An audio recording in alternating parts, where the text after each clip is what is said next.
You are listening to Judging Meghan with your host, Meghan Judge. I usually try to start out these podcasts with some sort of story, but what I will tell you today is I am on my 3 years of podcasting, and I'm so honored to be at this anniversary. I'm honored to be in a good place mentally. I'm not always in a good place mentally, but today is a good day.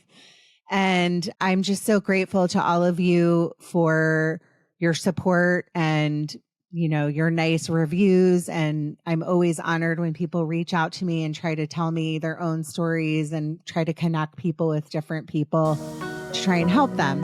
And that's what this podcast is really all about. We've all been put here for a reason, and we all deserve acceptance. Judging Meghan with Meghan Judge. I'm a trauma survivor from a really young age, and I have been diagnosed with complex PTSD in the past few years.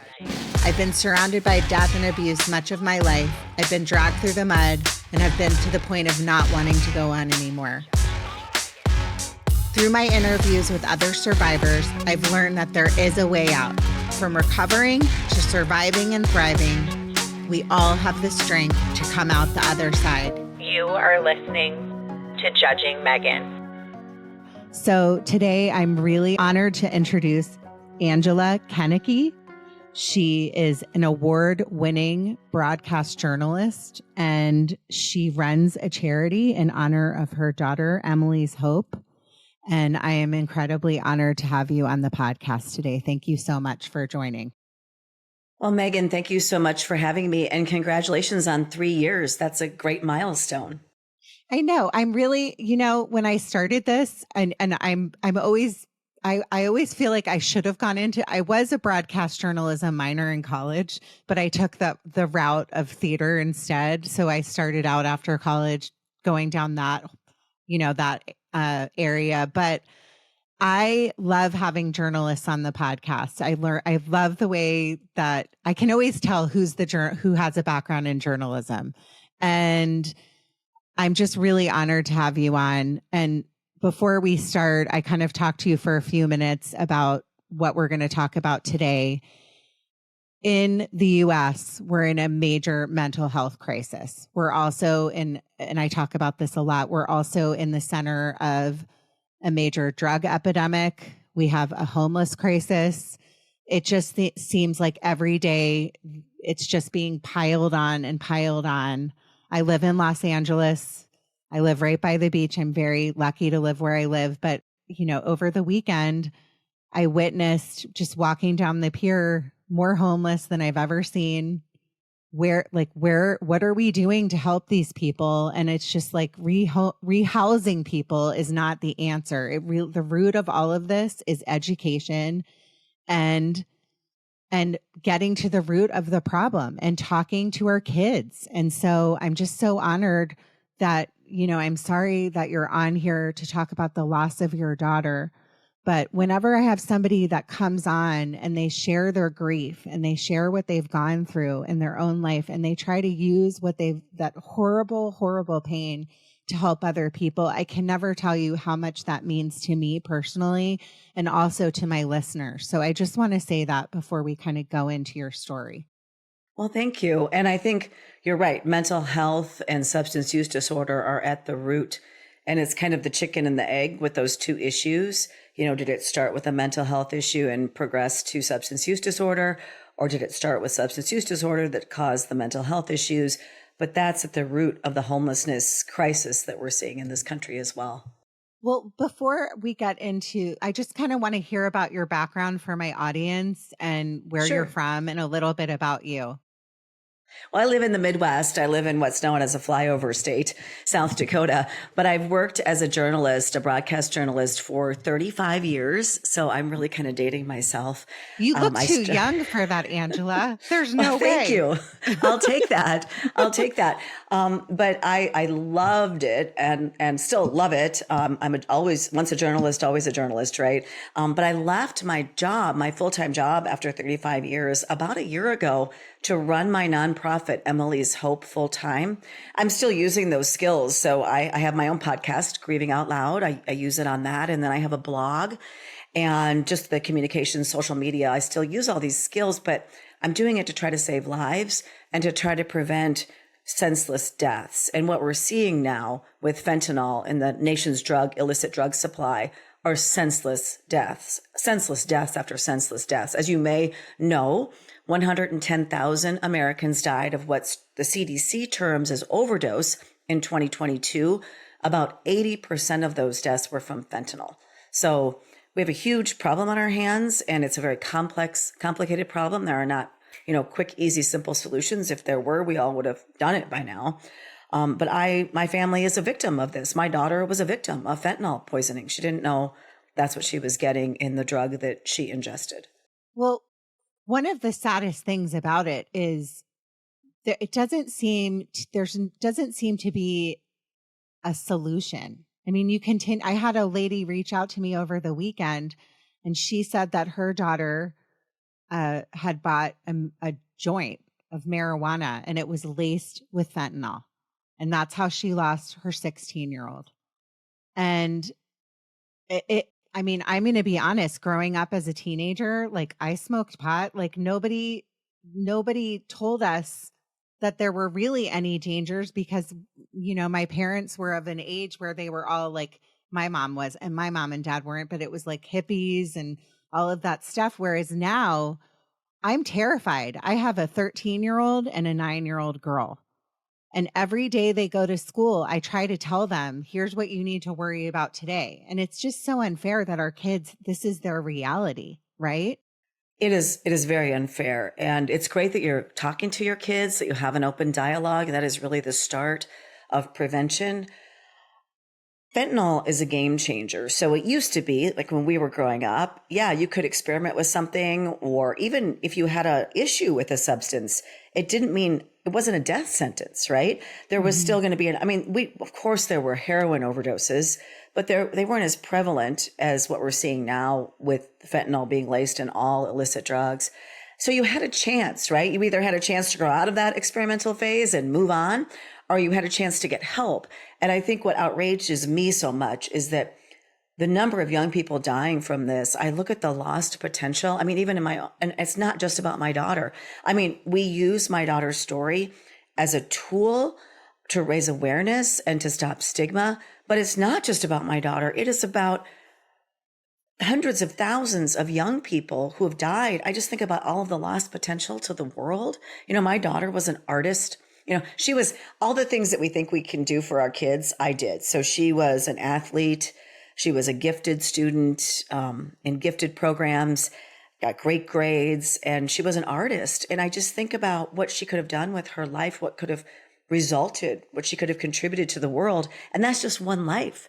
And when I look at all of these young people dying, I think about like the lost, music to the world, the lost businesses, entrepreneurs that could have been out there, the lost plays that could have been written, the things that could have been invented. And I think we have to really wake up as a nation and start to really take definitive actions, many, many different types of actions to try to change the course that we're on right now.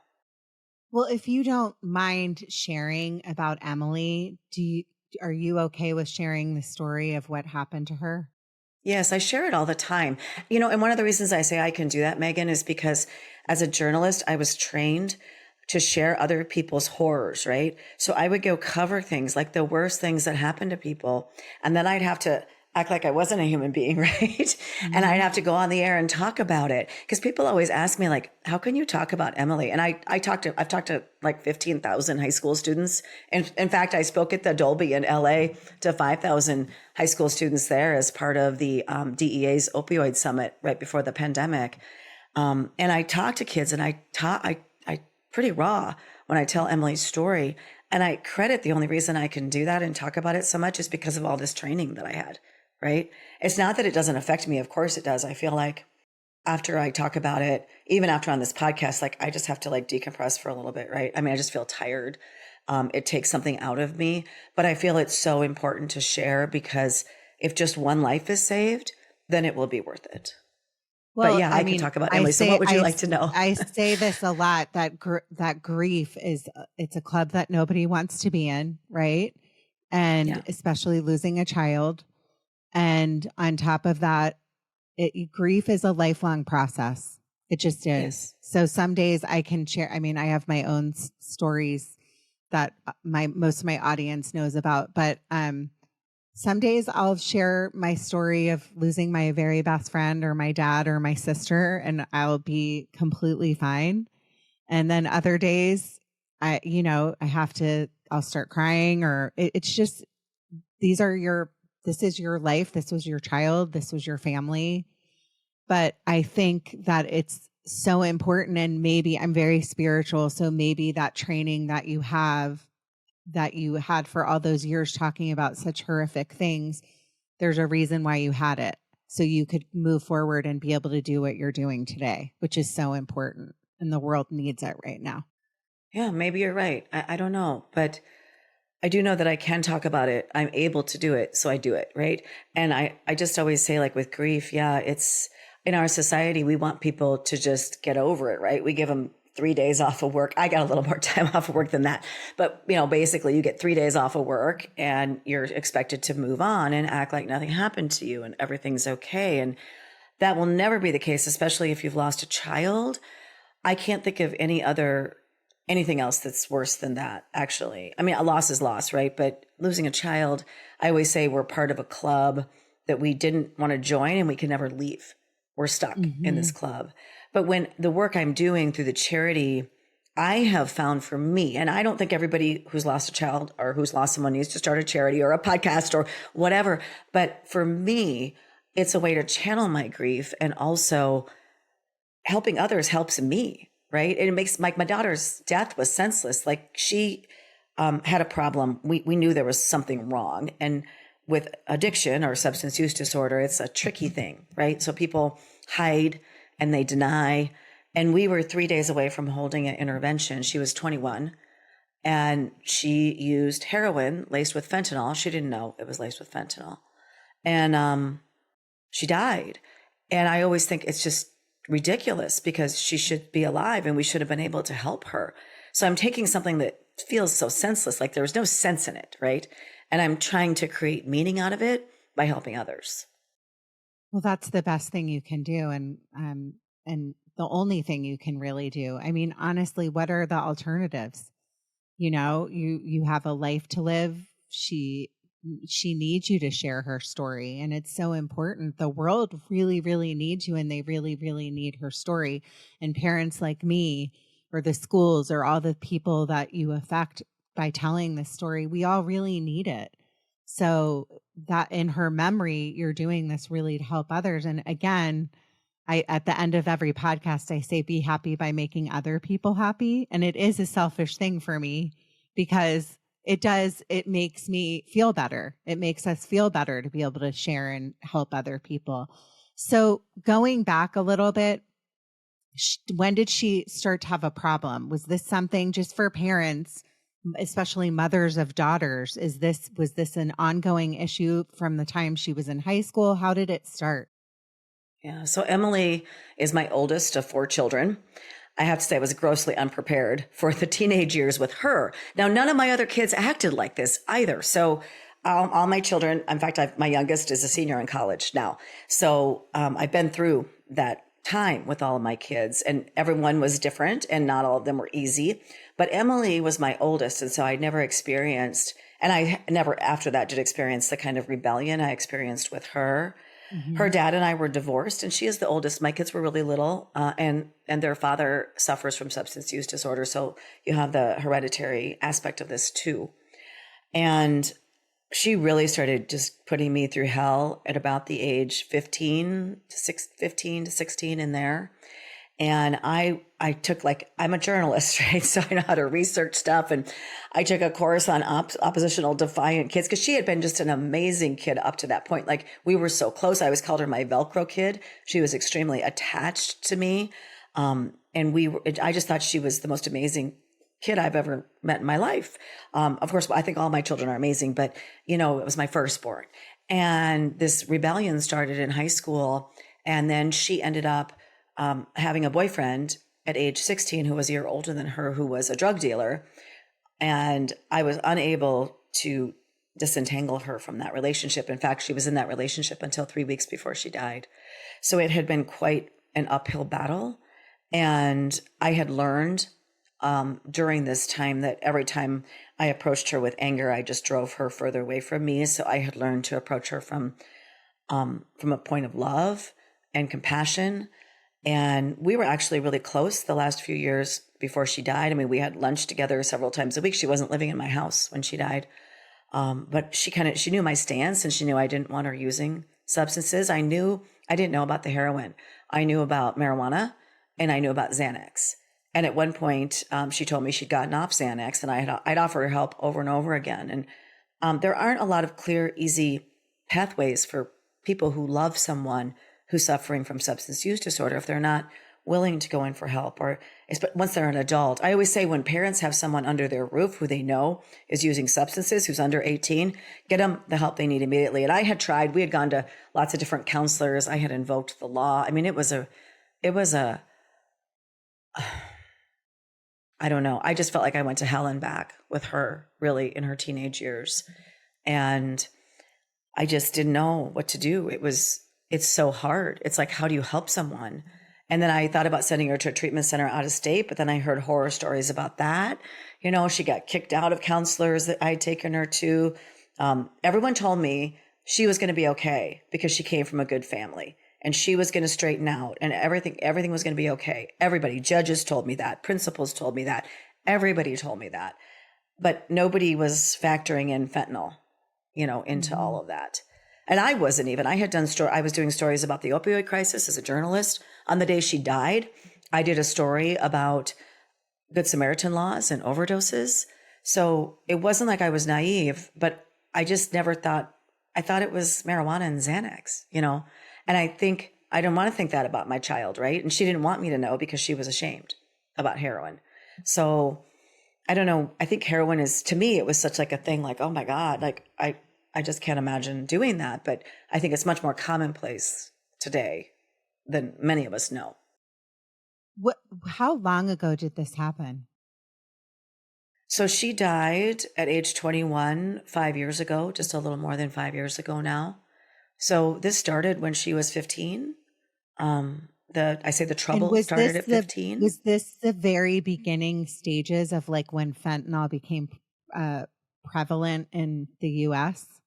No, so we didn't even know about fentanyl when she was starting down this path. In fact, we were just starting to really, and so she died in 2018.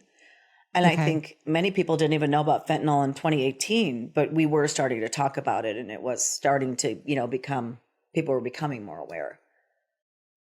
Well, but I had never talked to her about fentanyl. Sorry to talk over you. Something you said really struck me. As mothers, we really, we do the best that we can. Right. And then she probably was affected by the divorce, like all kids can be. Yeah. And kids do come out the way that they are. Yes. And I have two daughters. One is the complete opposite of the other one. Yes. And sometimes I'm like, why? And I just, so I'm in those stages of how do I talk to her? A lot of yelling. I worry on a constant basis that I'm pushing her away. She's constant, like yesterday, screaming at me, I hate you. That all the stuff that like teens start to do. And so I think it's important. Heart. Oh, can I just tell you, Angela, I was in tears yesterday for a solid hour. And one of my older sisters is one of my very best friends. And I called her crying and I just said, I don't know what to do. I don't want to yell. So what you said really struck me. How you said you came at it from a place of love, so it's obvious to me you were doing everything you possibly could to try and get her help and do all the things you can. But at the root of this, they're going to do what they're going to do. I mean, people come out with the personalities that they're going to come out with, right? Right. And I think we do so much blaming in this society. So people, and I'm a public person, so I've gotten my share of comments on Twitter, like you're a horrible mother. That's why your kid died. I've gotten, you know, I mean, of course, and as a society, we never blame the fathers. We always want to blame the mothers. But Shocker. I do know, Yeah. yeah, I do know that none of my other kids acted in this exact same way, right? None of the other ones are dead at this point. Not, you know, I mean, I hope they never I mean, even good kids can make bad decisions. And I think as moms, you know, we take on so much of that. But Emily came out of the womb. I mean, the most difficult birth I ever had. She was a high need, fussy baby. She was sensitive to, I mean, there were probably things that we'll learn about the brain and development in years to come that will help me understand her entire personality and her life and why she was the way that she was. But she also had incredible gifts and was an incredible person. So, I mean, there were both things, right? There were but they were extremes with her. They were always extremes with her.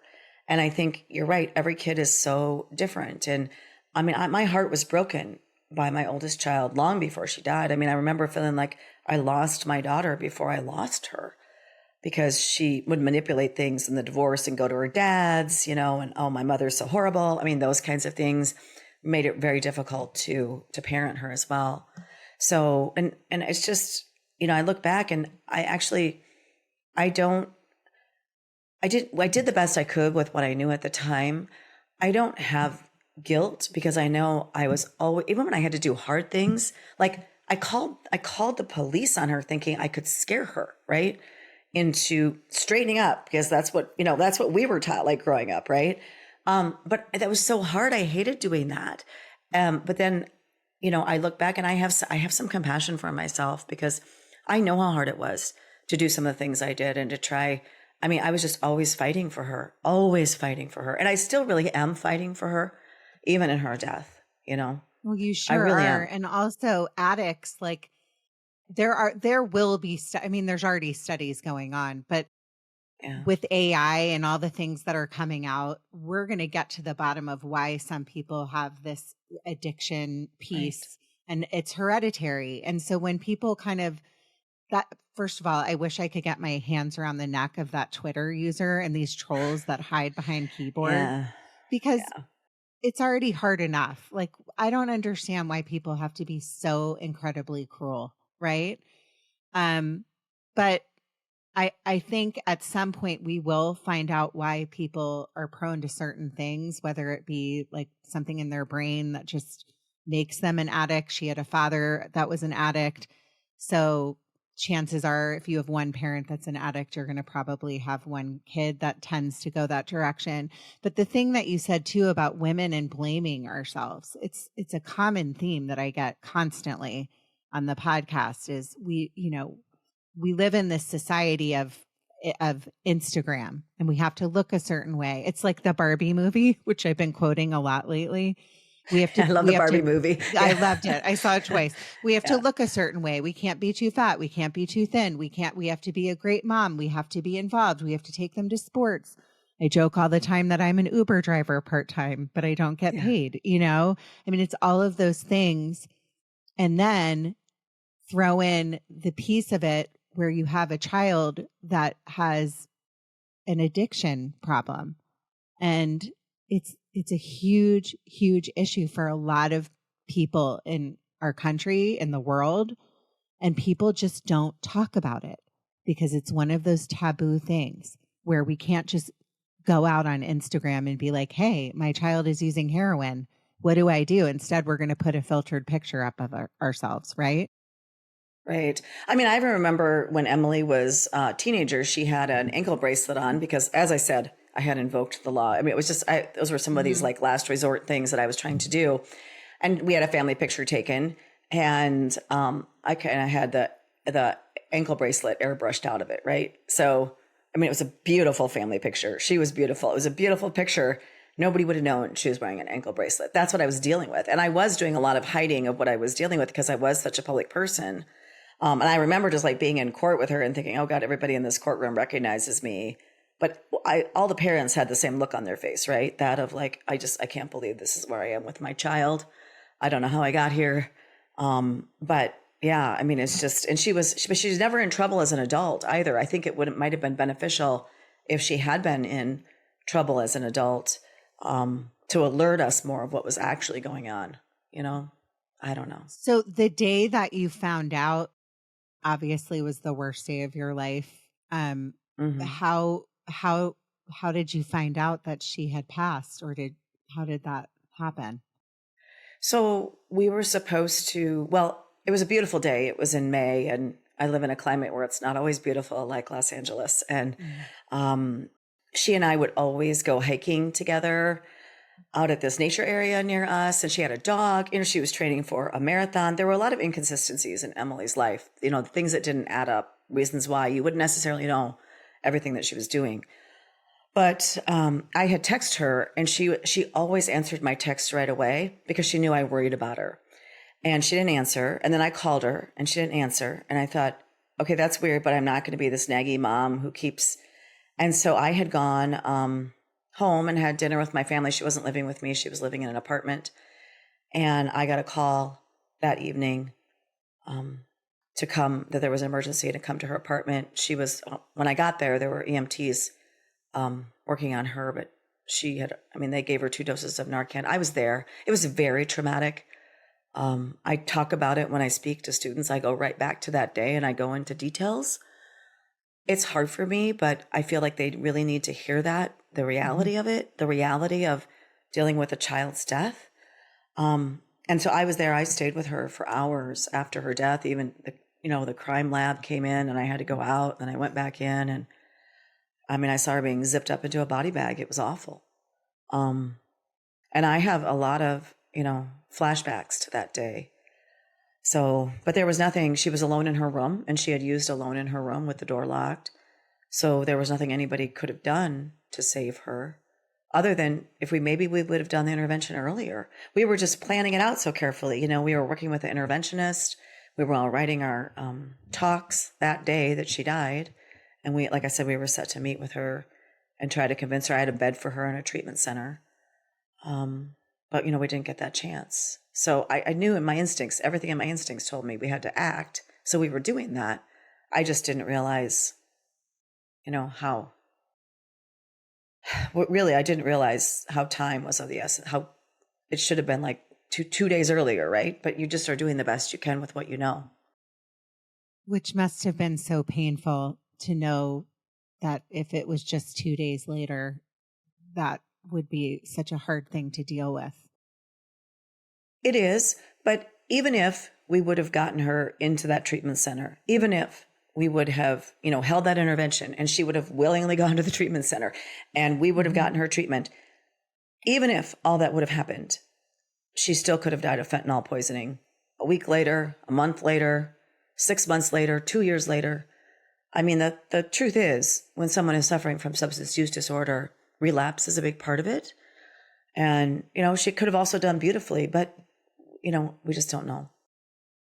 Well, let me ask you, and I'm so sorry. I know that story must be horrific, and the flashbacks and all of the things that you have to deal with. But if there is one thing that you could tell parents, having dealt with this, they're, like I said, they come out the way that they come out. But is there something when you go and talk to parents and students that you can tell people to kind of be on the lookout for? Sure. Well, one of the things that we're doing that I am so passionate about at Emily's Hope is we are doing prevention curriculum, kindergarten through 5th grade. We actually did our pilot last year, and we've launched it in 4 states this school year. And we're telling kids how to protect their bodies and brains, because I believe my daughter didn't get the whole message. She was the poster child for DARE. But we're going into like how to protect your body, what drugs do to your body, what they do to your brain, what substance use disorder is, who is a trusted adult, and emotions and pressures. So we're trying to cover everything because I believe prevention is the key. And I think we have to start these conversations in kindergarten with medication versus candy. Who do you take medication from? Who's a trusted adult? We have to start these conversations really young. And actually science and research shows that the younger prevention efforts start, the greater impact and the greater success that you have. So I'm really committed to that. And I think we have to be honest with kids. And I think we have to tell kids about what's out there and how dangerous it can be. And because kids want to protect themselves, right? They're not looking to die. So I think if they know that, if they're equipped with all the information, but once somebody has started going down that path, if you're struggling with a teenager, I think early interventions are so important. And I think sometimes those can be scary to parents. I probably should have admitted her to a behavioral health unit once, but they assessed her and said she didn't need to be admitted. She was probably 15 at the time.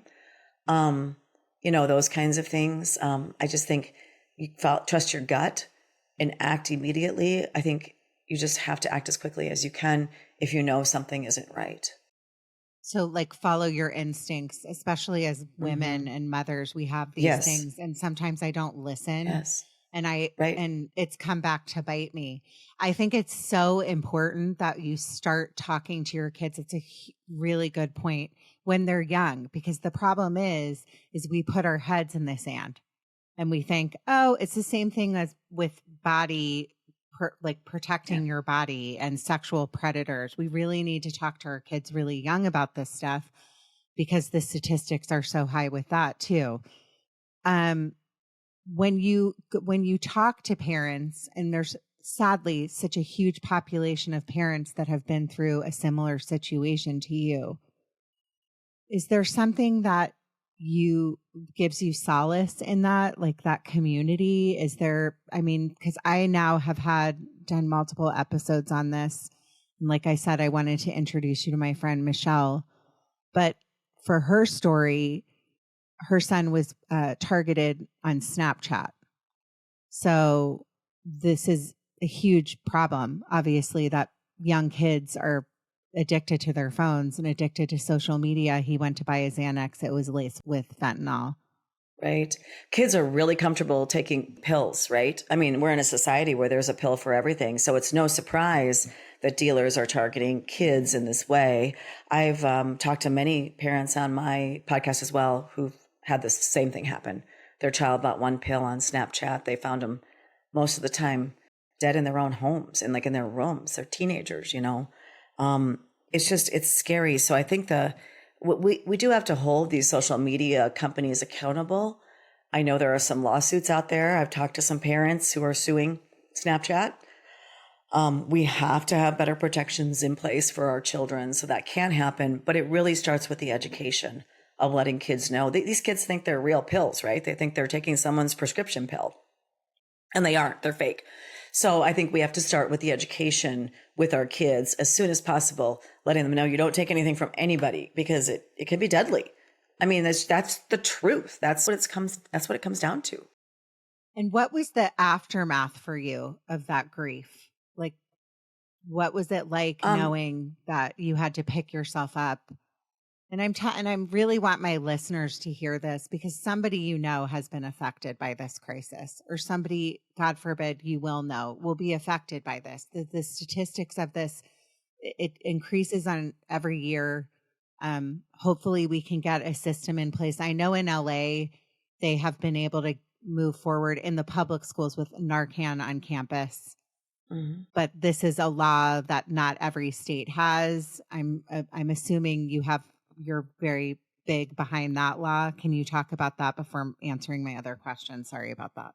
Yeah, many states are allowing Narcan in schools now. I know we are in our state, and those life-saving measures are so essential. So Narcan distribution, now Narcan is over the counter.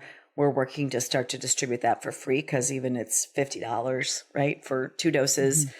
That could be really spendy, or $49 or whatever. We're also distributing fentanyl testing strips.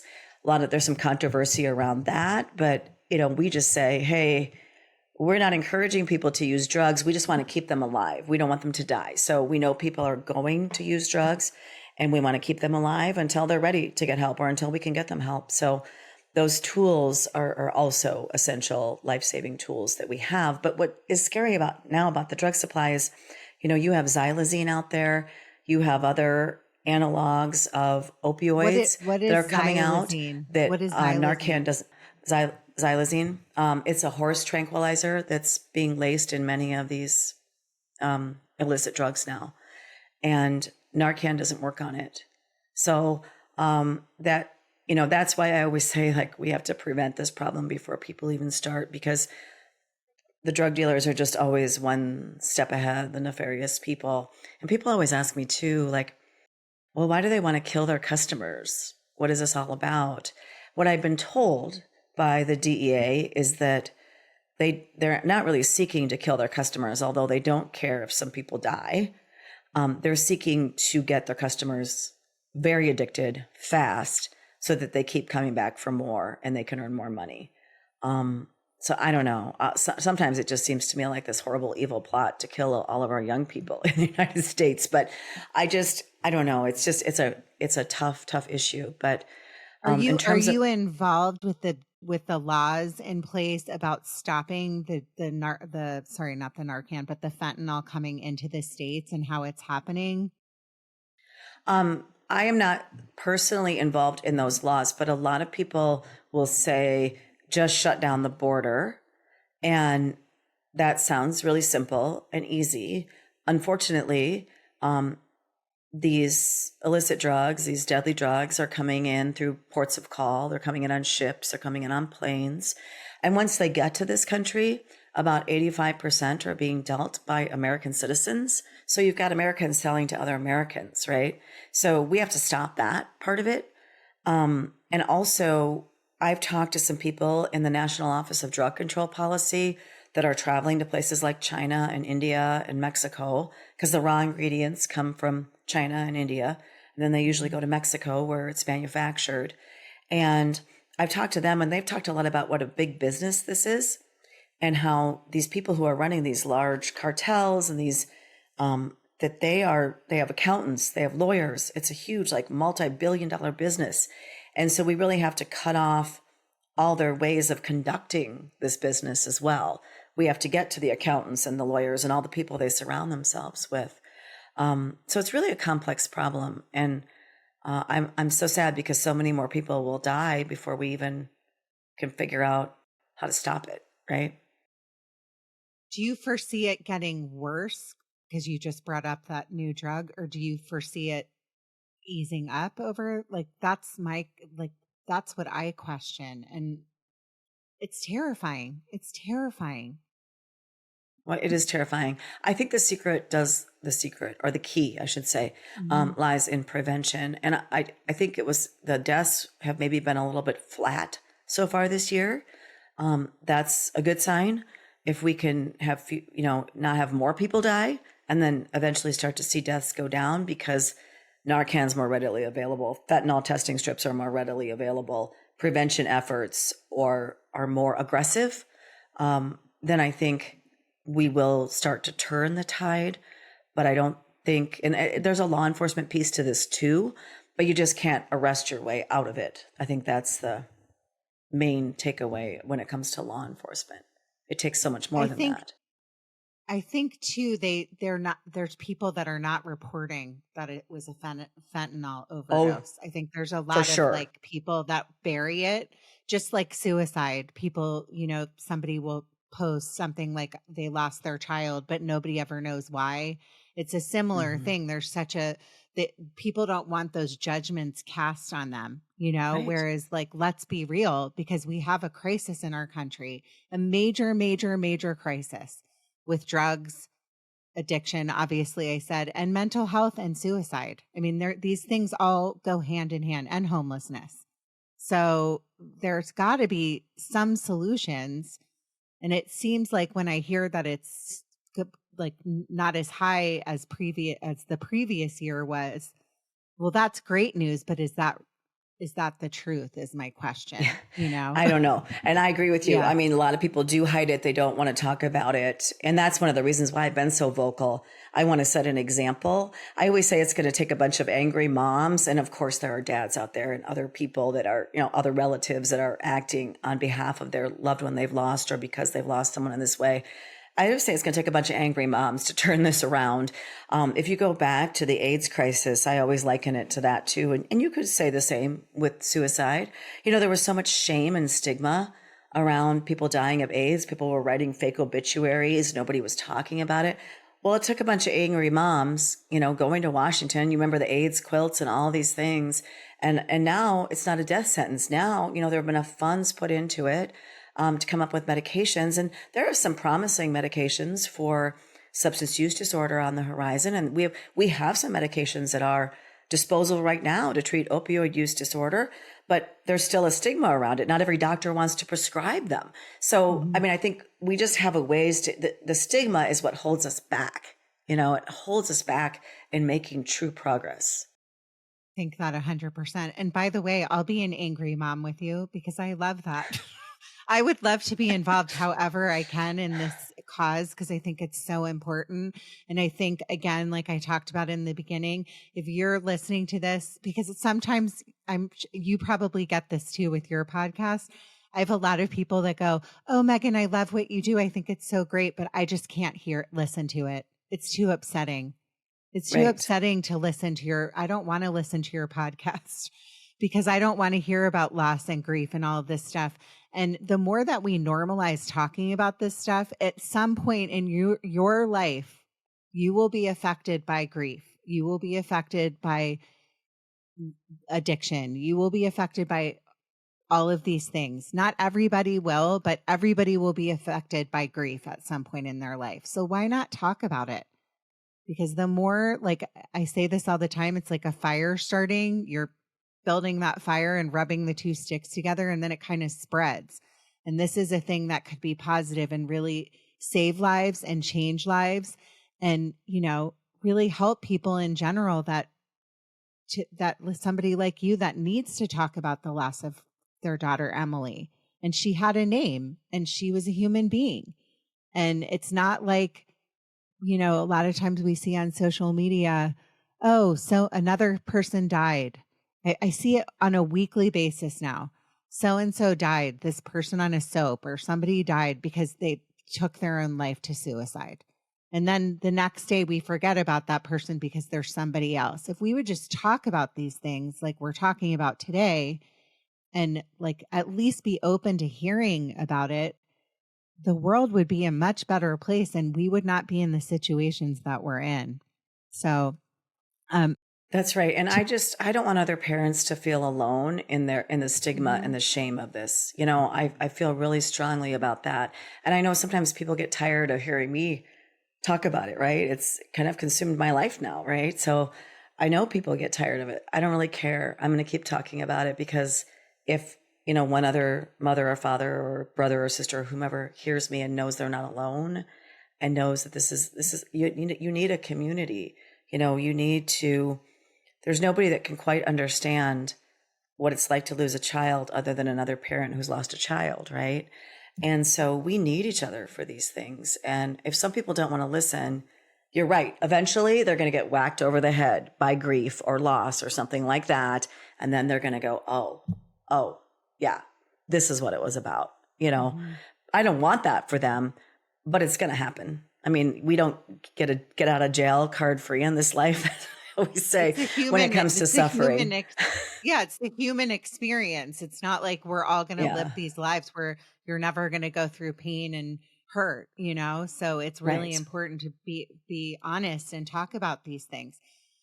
Going backwards, because I asked you a million questions and I apologize, but I wanted to hear about the grief piece for you and when you were able, and really, I shouldn't say pick yourself up, but just be able to say, you know what? Like, this is what I'm going to do with my life. This is what I'm going to do in honor of Emily. How did you get to that place? Because I think that's a really important piece too for somebody that could be listening to this and lost a child to a fentanyl overdose or a lace fentanyl cigarette, like somebody just told me the other day.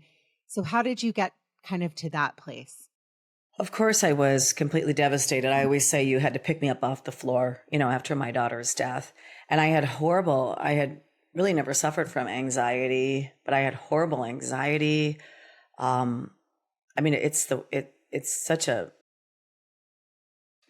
aren't adequate words for me to use to talk about how I felt and what I went through during those, first days and weeks and even a couple months, after she died. I had a lot of support from the community, which was nice.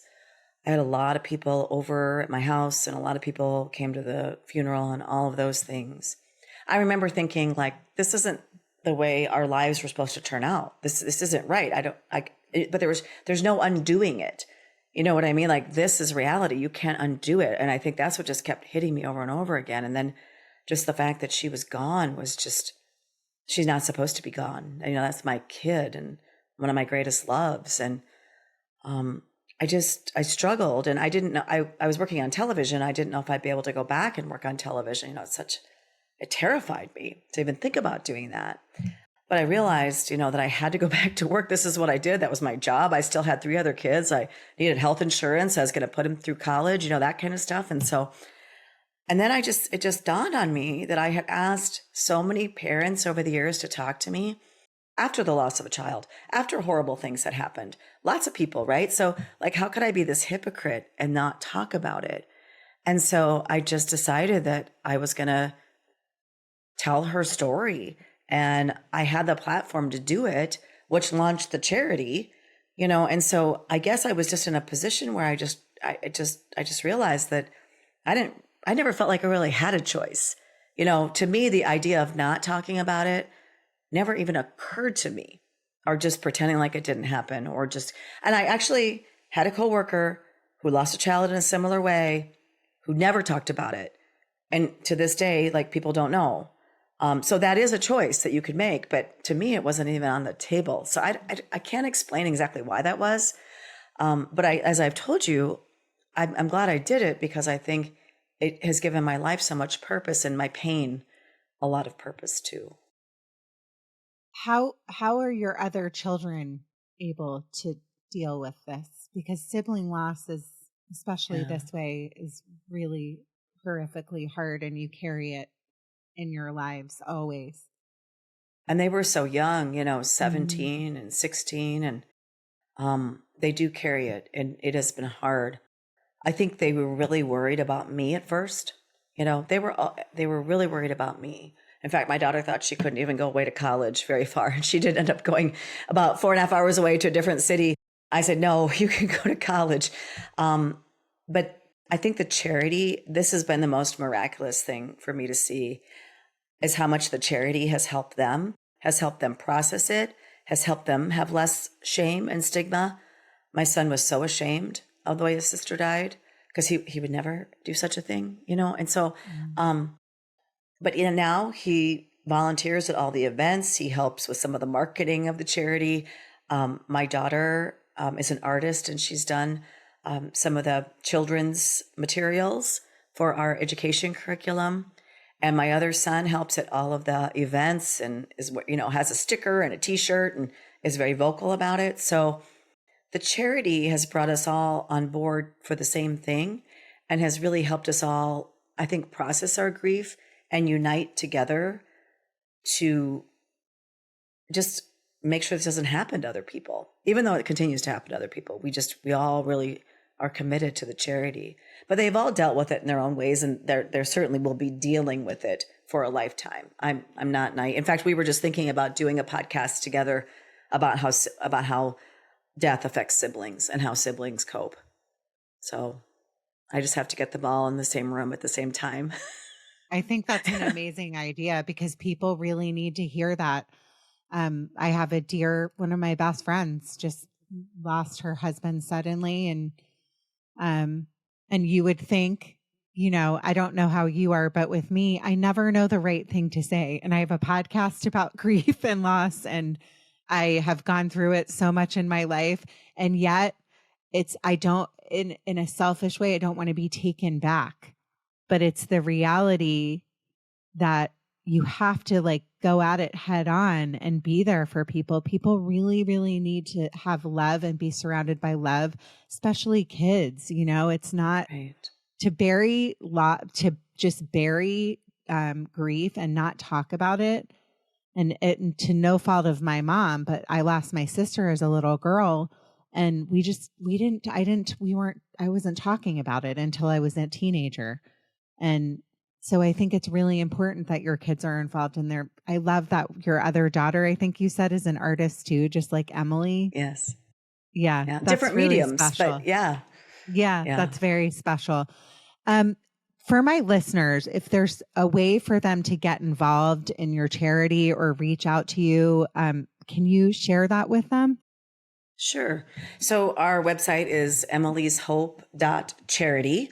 And we have all kinds of resources and things for people on our website. And our podcast is available, Grieving Out Loud, wherever you get your podcasts, also on our website. And we do have resources on how to get help for you or for a loved one. And we also have, I write my blog so other parents know they're not alone. And we also have a support group for people who've lost someone to fentanyl poisoning or overdose. And so we're trying to do everything we can to support people, especially families like mine who've gone through something like this. Well, I'm so grateful that you came on today, Angela. And I have a feeling you have an angel that's looking over you. I'm pretty proud of her mom. Thank you. In closing, everybody, please listen to this podcast. Share it with your friends. Share it with, maybe don't play it for your kids, but just, maybe reach out to Angela. Maybe you talk at schools, universities. There's always resources out there. And the more that we share the realities of what's going on in our world and be realistic about it and not keep up with the Joneses and live these phony lives, the better off we're going to be as a society. It's really, really, really important that we take our heads out of the sand, because like I said, on a daily basis, we're hearing about this, and it's a massive, massive issue in our country in particular. So thank you again, Angela. It was such an honor to meet you. And like I said, I would love to be involved however I can. So we're going to connect after this. And for all of you, like I always say every podcast, be happy by making other people happy. Judging Meghan with Meghan Judge.